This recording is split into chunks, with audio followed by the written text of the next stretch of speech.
അത് ഈ വോട്ടർ പട്ടിക എന്ന് പറയുന്നത് തദ്ദേശ തെരഞ്ഞെടുപ്പ് വോട്ടർ പട്ടിക വളരെ വ്യത്യസ്തമാണ്. ഈ വോട്ടർ പട്ടിക പ്രകാരമല്ല ഇനി അടുത്ത 2026 തെരഞ്ഞെടുപ്പ് നടക്കുന്നത്. ഇപ്പോൾ നടക്കുന്ന വളരെ കോൺട്രവേഴ്സ്യലായിട്ടുള്ള, ഞങ്ങൾ പലതവണ പറഞ്ഞിട്ടുള്ള SIRമായി ബന്ധപ്പെട്ട ആ പട്ടിക തയ്യാറാവാൻ പോവുകയാണ്. ആ പട്ടിക വന്നതിന് ശേഷം ആ പട്ടികയുടെ അടിസ്ഥാനത്തിലാണ് 2026 കേരള നിയമസഭാ തെരഞ്ഞെടുപ്പ് നടക്കാൻ പോകുന്നത്.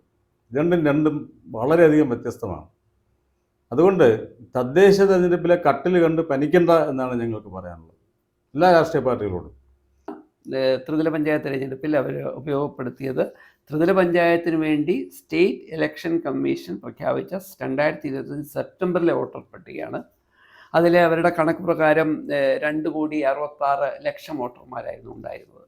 എന്നാൽ ഇതിൽ നിന്നും തികച്ചും വ്യത്യസ്തമാണ് തെരഞ്ഞെടുപ്പിൻ്റെ സ്വഭാവം വ്യത്യസ്തമാണ് നിയമസഭാ തെരഞ്ഞെടുപ്പിൻ്റെ. അതിനേക്കാൾ പ്രധാനമാണ് SIRൻ്റെ ഒരു പശ്ചാത്തലത്തിൽ അവിടെ പുറപ്പെടുവിക്കാൻ പോകുന്ന വോട്ടേഴ്സ് ലിസ്റ്റ്.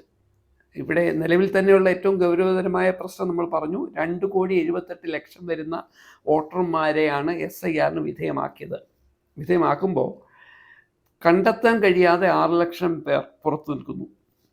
അതിനപ്പുറം ആബ്സെൻറ്റീസ്, സ്ഥലം മാറിപ്പോയവർ, മരിച്ചുപോയവർ, ഇങ്ങനെ ഒരു കണക്കിൽ ഏതാണ്ട് 24 ലക്ഷത്തോളം ആളുകൾ വരുന്നു.